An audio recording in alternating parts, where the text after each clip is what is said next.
شیخ بود میگه هر پگاهی میومد از قومش میپرسید که امشب کی خواب دیده است.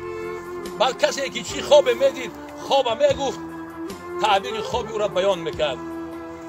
یک پگاهی وقتی که آمد نماز بامداد خون از قومها پرسید که امشب کی خواب دیده است. یکی از قومها خیز گفت ای استاد من ترا امشب در خواب بسیار زیبا دیدم. تای لباس جنت بدی هر یک تاریری شد پر از در مروارید دوره میدرخشید. گفت که این خوابی که حقیقت دارد.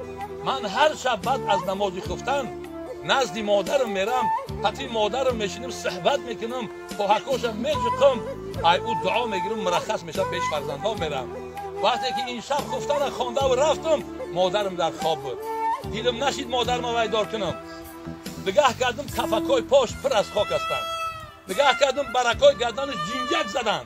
دستا را برداشتم گفتم ای پروردگار این مادری که الان در پیش من خوابه این به خاطر من جوانی را به باد داد در حق من خدمت کرد شب خودش خواب نرفت من خواب کرد خودش طعام نخورد من طعام داد در حق همین مادر من رحم کرد.